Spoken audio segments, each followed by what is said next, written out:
दोस्तों जय सिया राम। प्रस्तुत है आज का रामचरितमानस पाठ। जहाँ लगी करे कहे पुराण, श्रुति एक सब जाग। बार सहस्र सहस्र नप किए सहित अनुराग। वेद और पुराणों में जितने प्रकार के यज्ञ कहे गए हैं, राजा ने एक एक कर उन सब यज्ञों को प्रेम सहित हजार हजार बार किया।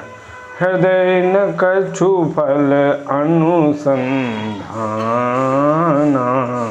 भूप विवेकी परम सुजाना। करई जे धर्म करम मन बानी, वासुदेव अर्पित नृप ज्ञानी। राजा के हृदय में किसी फल की कामना नहीं थी। राजा बड़ा ही बुद्धिमान और ज्ञानी था। वह ज्ञानी राजा कर्म मन और वाणी से जो कुछ भी धर्म करता था, सब भगवान वासुदेव के अर्पित करके करता था। चढ़िवर बाजी बारेक राजा, मृगया कर सब साज समाजा। विंध्याचल गभीर बन गयो, मृग पुनीत बहुमारत भयऊ। एक बार वह राजा एक अच्छे घोड़े पर सवार होकर शिकार का सब सामान सजाकर विंध्याचल के घने जंगल में गया। और वहाँ उसने बहुत से उत्तम उत्तम हिरण मारे। फिरत विपिन नृप दीख बराहू, जनुवन दुरेऊ ससिह ग्रसिराहू।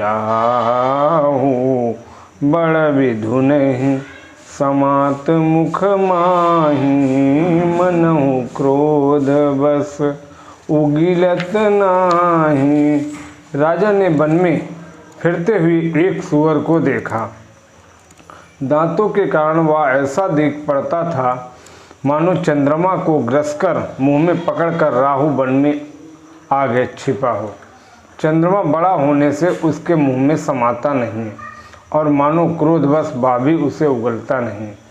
कोल किराल दसन छवि पागाई, तनु विशाल पीवर अधिकाई।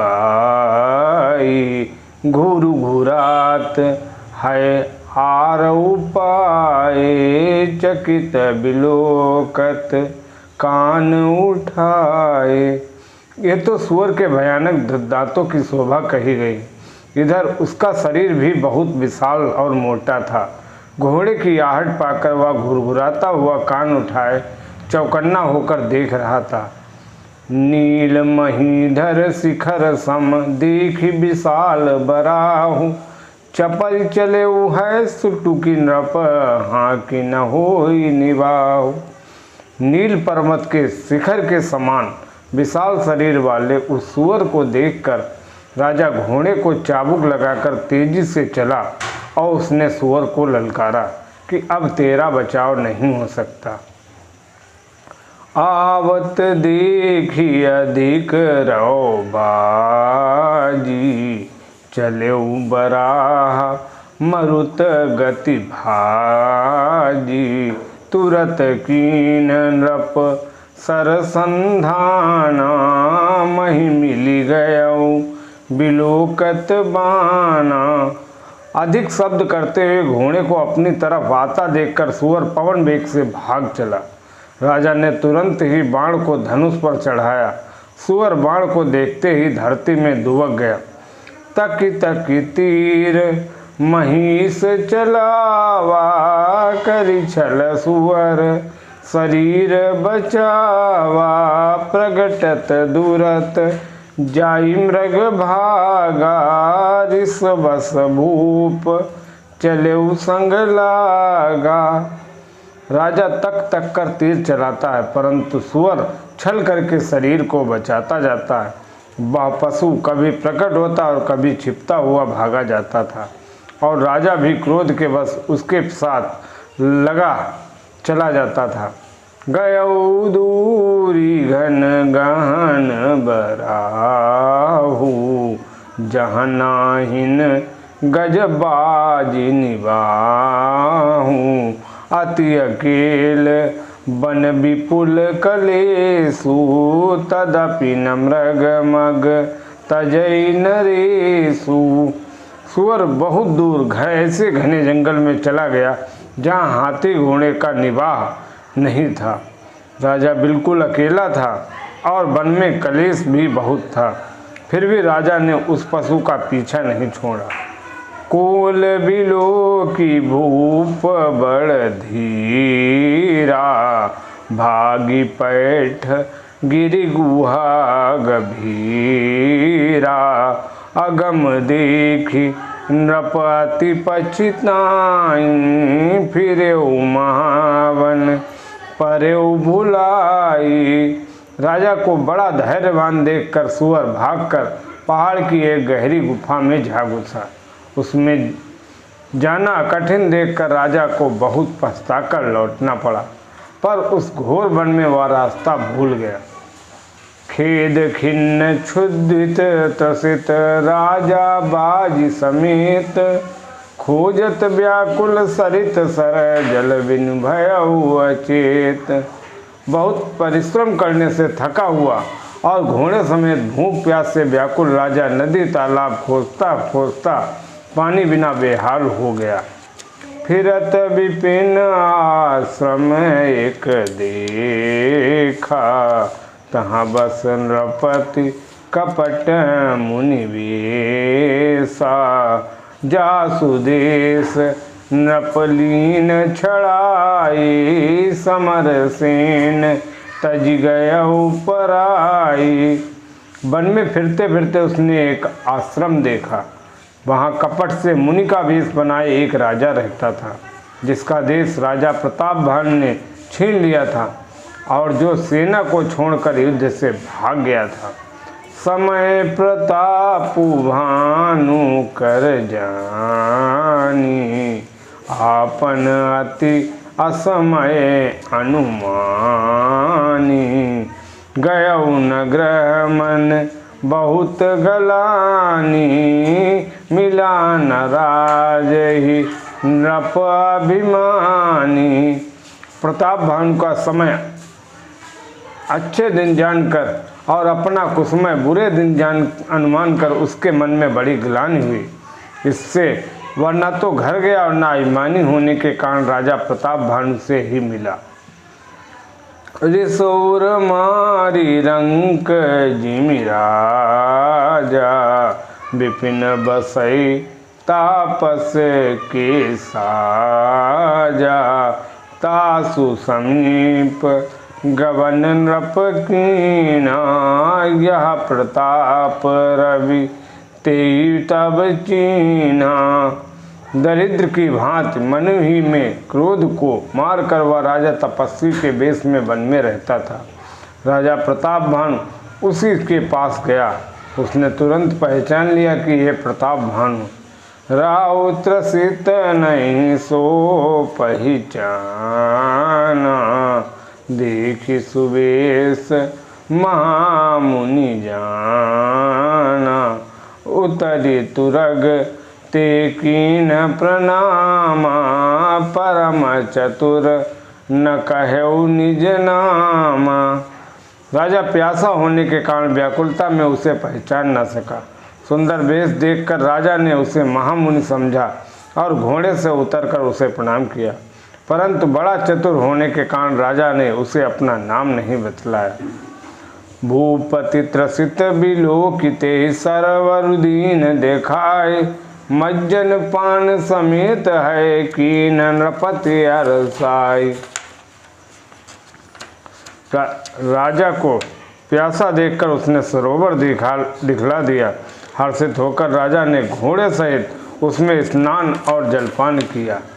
गए श्रम सकल सुखी नृप भयाऊ, निज आश्रम तापस ले गया। आसन दीन अस्त्र अभिजानी पुनि तापस बोले मृदुबानी। सारी थकावट मिट गई, राजा सुखी हो गया। तब तपस्वी उसे अपने आश्रम में ले गया और सूर्यास्त का समय जानकर उसने राजा को बैठने के लिए आसन दिया। फिर वह तपस्वी कोमल वाणी से बोला, को तुम कस बन फिरहु अकेले, सुंदर जुवा जीव पर हेले। चक्रवर्ती के लक्षण तोरे, देखत दया लागी अति मोरे। तुम कौन हो? सुंदर युवक होकर जीवन की परवाह न करके वन में अकेले क्यों फिर रहे हो? तुम्हारे चक्रवर्ती राजा के से लक्षण देखकर मुझे बड़ी दया आती है। नाम प्रतापु भानु अवनीसा, तासु सचिव मैं सुनहु मुनीसा। फिरत अहेरे परऊँ भुलाई, बड़े भाग देखेऊँ पद आई। राजा ने कहा, हे मुनीश्वर सुनिए, मैं प्रताप भानु नाम का एक राजा है, मैं उसका मंत्री हूँ। शिकार के लिए फिरते हुए राह भूल गया हूँ। बड़े भाग्य से यहाँ आकर मैंने आपके चरणों के दर्शन पाए। हम कहाँ दुर्लभ दरस तुम्हारा, जानत हूँ कछु भल होनिहारा। कहा मुनि तात भयउ अंधियारा, जो जन सत्तरी नगरु तुम्हारा। हमें आपका दर्शन दुर्लभ था, इससे जान पड़ता है कुछ भला होने वाला है।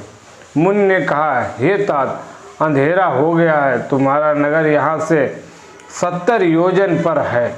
निशा घोर गंभीर वन पंथ न सुनहु सुजान, बसहु आजुअस जान तुम जायहु होत बिहान। हे सुजान सुनो, घोर अंधेरी रात है, घना जंगल है, रास्ता नहीं है। ऐसा समझकर तुम आज यहीं ठहर जाओ, सवेरा होते ही चले जाना। तुलसी जसी भवतव्यता, तैसी मिलई सहाय। आपुनि आवै ताहि पही, ताई तहाँ लई जाय। तुलसीदास जी कहते हैं कि जैसी भवितव्यता यानी होनहार होती है, वैसी ही सहायता मिल जाती है। या तो वह आप ही उसके पास आती है या उसको वहाँ लेकर जाती है। भले ही नाथ आय सुधरी सीसा, बांधि तुरग तरु बैठ महिसा। नृप बहु भांति प्रशंस्यउ ताहि, चरण वंदि निज भाग्य सराही। हे नाथ, बहुत अच्छा। ऐसा कहकर उसकी आज्ञा सिर चढ़ाकर घोड़े से वृक्ष को बांधकर राजा बैठ गया। राजा ने उसकी बहुत प्रकार से प्रशंसा की और उसके चरणों की वंदना करके अपने भाग्य की सराहना की। पुनि बोले मृदु गिरा सुहाई, जानी पिता प्रभु करऊँ ढिठाई। मोहि मुनीस सुत सेवक जानी, नाथ नाम निज कहु बखानी। फिर सुंदर कोमल वाणी से कहा, हे प्रभु, आपको पिता जानकर मैं ढिठाई करता हूँ। हे मुनीश्वर, मुझे अपना पुत्र और सेवक जानकर अपना नाम धाम विस्तार से बतलाइए। ते न जान नृप नृप ही सो जाना, भूप सुहृद सो कपट सयाना। बैरी पुनि छत्री पुनि राजा, छलवल कीन सही चाहे निज काजा। राजा ने उसको नहीं पहचाना, पर वह राजा को पहचान गया था। राजा तो शुद्ध हृदय था, और वाह कपट करने में चतुर था। एक तो बैरी, फिर जाति का छत्री, फिर राजा। वह छलबल से अपना काम बनाना चाहता था। समुझी राज सुख दुखित राति, अवा अनल इव सुल गई छाती। सरल वचन नृप के सुनि काना, बैर समारी हृदय हर्षाना। वह शत्रु अपने राज्य सुख को समझ करके स्मरण करके दुखी था। उसकी छाती कुम्हार के आवे की आग की तरह भीतर ही भीतर सुलग रही थी। राजा के सरल वचन कान से सुनकर अपने बैर को याद कर वह हृदय में हर्षित हुआ। कपट बोरी बानी मृदुल बोले जुगुति समेत, नाम हमार भिखारी अब निर्धन रहति निकेत। वह कपट में डुबोकर बड़ी युक्ति के साथ कोमल वाणी बोला, अब हमारा नाम भिखारी है, क्योंकि हम निर्धन और अनिकेत घर द्वारहीन हैं। कह नृप जे विज्ञान निधाना, तुम सारिखे गलित अभिमाना। सदा रहे अपन पौ दुराए, सब विधि कुशल कुबेश बनाए। राजा ने कहा, जो आपके सदस्य विज्ञान के निधान और सर्वथा अभिमान रहित होते हैं, वे अपने स्वरूप को सदा छिपाए रहते हैं, क्योंकि कुबेश बनाकर रहने में ही सब तरह का कल्याण है। प्रकट संत वेश में मान होने की संभावना है और मान से पतन की। तेहि ते कहाई संत श्रुति टेरे, परम अकिंचन प्रिय हरि के। तुम सम अदन भिखारी अगेहा, होत बिरंची शिवहि संदेहा। इसी के साथ आज का रामचरितमानस पाठ यहीं समाप्त होता है। बोलो जय श्री राम।